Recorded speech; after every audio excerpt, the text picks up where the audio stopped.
नमस्कार। मैं हूं कुमार गजेंद्र। जनपद ऑन द स्पॉट में आपका स्वागत है। हमारे एक दूसरे social media platform podcast with Kumar Gajendra में भी आपका स्वागत है, जहां आप हमें सुन सकते हैं। राघव चड्ढा, जी हां, आखिर राघव चड्ढा अरविंद केजरीवाल को गच्चा दे ही गए। बड़ा धोखा राघव चड्ढा ने कर दिया। अरविंद केजरीवाल को यह दुख ना जाने कब तक सालता रहेगा, क्योंकि राघव चड्ढा का विकेट गिरना सचमुच अरविंद केजरीवाल के लिए बहुत बड़ी बात थी, बहुत बड़ा धोखा है। केजरीवाल को धोखा दे गए अब राघव चड्ढा, और पंजाब में अब बड़ा खेल होगा। जी हां, भारतीय जनता पार्टी यानी कि प्रधानमंत्री नरेंद्र मोदी ने राघव चड्ढा पर एक बड़ा दांव चल दिया। पंजाब चुनाव से पहले भारतीय जनता पार्टी पंजाब के अंदर बहुत सारी चीजें करने जा रही है। उसी कड़ी में राघव चड्ढा पर डोरे डालना सबसे पहली प्राथमिकता में था। दरअसल है क्या, राघव चड्ढा एक समय पर जब पंजाब के अंदर चुनाव जीती कांग्रेस आम आदमी पार्टी, तो उस समय पर राघव चड्ढा पंजाब के प्रभारी हुआ करते थे और राघव चड्ढा ने बहुत मेहनत की पंजाब में आम आदमी पार्टी को जिताने के लिए, और आम आदमी पार्टी जीत भी गई।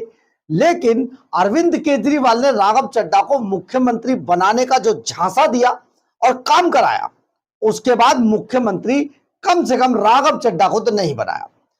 जबकि हैरानी की बात है, राघव चड्ढा इतने कॉन्फिडेंट थे अपने पंजाब का मुख्यमंत्री बनने पर कि उन्होंने चंडीगढ़ के अंदर अपनी एक कोठी तक खरीद ली थी। लेकिन केजरीवाल का तो सुना है ना आपने, ऐसा कोई सगा नहीं जिसे केजरीवाल ने ठगा नहीं। तो राघव चड्ढा भी ठगे गए। लेकिन अब राघव चड्ढा ने अरविंद केजरीवाल को ऐसी चोट मारी है ना कि बस वो चारों खाने चित्त हो गए हैं और उन्हें समझ नहीं आ रहा कि आखिर करे तो करे क्या। लेकिन एक बात हम आपको यहां पर यह भी बता देते कि राघव चड्ढा ने अपना भविष्य पहले ही तय कर लिया था।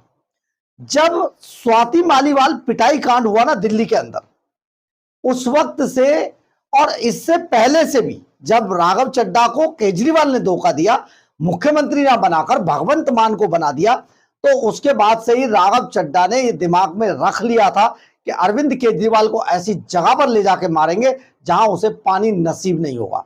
राघव चड्ढा चुप रहे, सब कुछ सहते रहे, और अब राघव चड्ढा ने वो करके दिखाया है जो अरविंद केजरीवाल के लिए सचमुच बहुत बड़ा जख्म है। लेकिन राघव चड्ढा ने जो राह चुनी है, उस पर राघव चड्ढा की लंबी राजनीति चाल का सबसे बड़ा ये उदाहरण है कि अब राघव चड्ढा कम से कम राजनीति के मैदान में फेल तो नहीं होने वाले हैं, क्योंकि अब उनकी राजनीतिक चाल उन्होंने पाला जब बदल लिया है, तो वो भारतीय जनता पार्टी के पाले में चले गए हैं और अब वो एक ऐसी पार्टी के साथ है जहां कम से कम राघव चड्ढा की राजनीति हमेशा चमकती रहेगी। दरअसल है क्या, हम ये बात क्यों कह रहे हैं? दरअसल आपने याद है आपको, जब देश के अंदर पहलगांव हमला हुआ, तो उसके बाद जो विदेशों के अंदर जो संगठन भेजे गए थे, जहां पर उन्होंने पहलगांव हमले और पाकिस्तान की धोखाधड़ी का, आतंकवाद का पूरी दुनिया के आगे पोल खोली थी, उसमें अरविंद केजरीवाल के ना चाहते हुए भी प्रधानमंत्री नरेंद्र मोदी ने जब नॉमिनेट राघव चड्ढा को किया, तो राघव चड्ढा उस विदेश वाली टीम में गए थे और उस टीम में शशि थरूर के साथ थे और इन्होंने बहुत अच्छा काम किया। उसका इनाम राघव चड्ढा को अब मिला, क्योंकि इनाम इसलिए था कि राघव चड्ढा केजरीवाल की परवाह ना करते हुए उन्होंने इस समिति में विदेश में जाने का फैसला किया और वहां जाकर देश का पक्ष रखा। प्रधानमंत्री नरेंद्र मोदी ऐसे युवाओं को, ऐसे लोगों को, ऐसे नेताओं को आगे बढ़ाने में कभी नहीं चूकते हैं, और उन्होंने अब जब बारी आई प्रधानमंत्री की, तो देश की जो लोकसभा और राज्यसभा की जो समितियां होती हैं, उनका जब चुनाव किया गया, तो उसके अंदर राघव चड्ढा का नाम भी आ गया है। आम आदमी पार्टी के लिए बहुत बड़ा सेटबैक ये है, लेकिन दूसरी पार्टियों के लिए, खासतौर पे भारतीय जनता पार्टी के लिए ये एक बड़ा मामला है। और प्रधानमंत्री नरेंद्र मोदी ये दिखाना चाहते हैं कि देश के अंदर अगर युवा सचमुच राजनीति में आकर आगे बढ़ना चाहते हैं और वो इस लायक है, तो उनको आगे क्यों नहीं बढ़ाया जाए। दरअसल है क्या, जो लोकसभा सचिवालय ने 24 स्थायी समितियों की घोषणा की, आज, और 26 सितंबर से ये समितियों का कार्यकाल जो है तुरंत प्रभाव से शुरू हो चुका है, प्रभावी हो गई है। इन समितियों में लोकसभा और राज्यसभा के सदस्य शामिल होते हैं और जो सदस्य इसमें शामिल किए जाते हैं वो सरकार इनमें समितियों में इन सदस्यों को जगह देती है, लेकिन ये सरकार के ऊपर है कि वो किनको देगी जगह, किनको नहीं देगी। खैर, सदस्य जो इसमें शामिल हुए उसमें विधायी निगरानी और नीति समिति के अंदर जो महत्वपूर्ण भूमिका इनकी होती है, जो लोकसभा की, जो राज्यसभा की जो कार्य देखते हैं। लेकिन सबसे बड़ी बात है, जो विदेशी मामलों की संसदीय समिति बनाई गई उसमें कांग्रेस सांसद शशि थरूर को अध्यक्ष बनाया गया है। देखिए, कांग्रेस सांसद शशि थरूर को विदेशी मामलों की समिति का अध्यक्ष बनाया गया और इसी समिति के अंदर राघव चड्ढा का नाम रखा गया है, यानी कि विदेश समिति के अंदर राघव चड्ढा सदस्य के रूप में शामिल है। राघव चड्ढा ने आज इस पर खुशी जताते हुए बाकायदा एक ट्वीट किया और उन्होंने बाकायदा अपने ट्वीट में लिखा कि मैं देश के लिए इस कार्य को करने के लिए बहुत उत्साहित हूं और मैं प्रधानमंत्री नरेंद्र मोदी के प्रभाव के कारण उनके कहने पर जो काम किए थे उस हिसाब से मुझे जो जगह दी गई है, मैं अपने कार्य को बहुत अच्छे से बखूबी निभाऊंगा। राघव चड्ढा ने इस पर खुशी जताते हुए बाकायदा इससे संबंधित एक ट्वीट किया है। जबकि इसमें विदेशी मामलों के इस जो समिति है इसमें शशि थरूर उसको हेड करेंगे, लेकिन राघव चड्ढा की भूमिका बहुत बड़ी बताई गई है। आपके राज्यसभा सांसद राघव चड्ढा बतौर सदस्य शामिल किए गए इसमें, और इसमें 20 लोकसभा से और 10 राज्यसभा से सांसदों को शामिल किया गया, जिनमें राज्यसभा से राघव चड्ढा का नाम भी शामिल है। बहुत बड़ा मामला है। अब किस समिति के अंदर किसको रखा गया है ये आपको बता देते हैं। थोड़ा सा ये जरूरी है कि आप ये भी जानिए, वाणिज्य, रक्षा विभाग, स्वास्थ्य और वित्त जैसे मामलों में इनकी बड़ी भूमिका होती है समितियों की। राहुल गांधी रक्षा समिति में है, प्रियंका गांधी वाड्रा गृह समिति में, निशिकांत दुबे संचार एवं सूचना प्रौद्योगिकी की अध्यक्षता करेंगे और शशि थरूर विदेशी मामलों की समिति में रखे गए हैं, जबकि सदस्य के तौर पर राघव चड्ढा है। रक्षा समिति की अध्यक्षता राधा मोहन सिंह करेंगे। बसवराज बोम्बई श्रम, वस्त्र और कौशल विकास का देखेंगे।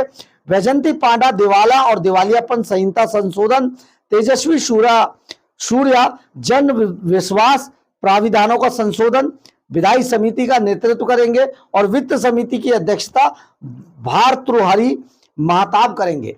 इसके अलावा जो चरणजीत सिंह चन्नी कृषि, पशुपालन एवं खाद्य संभरण, पीसी मोहन सामाजिक न्याय, राजीव प्रताप रूडी जल संसाधन, तिरुपति शिवा उद्योग, भुवनेश्वर कालिस पर्यावरण, वन और जलवायु, संजय झा परिवहन, पर्यटन और संस्कृति, रामगोपाल यादव स्वास्थ्य और परिवार कल्याण, मंगुटा श्रीनिवासलू रेड्डी आवास और शहरी, सीएम रमेश रेलवे, अनुराग ठाकुर कोयला खनन और इस्पात मंत्रालय देखेंगे। इनकी समितियों में शामिल है, इनकी समितियां देखेंगे।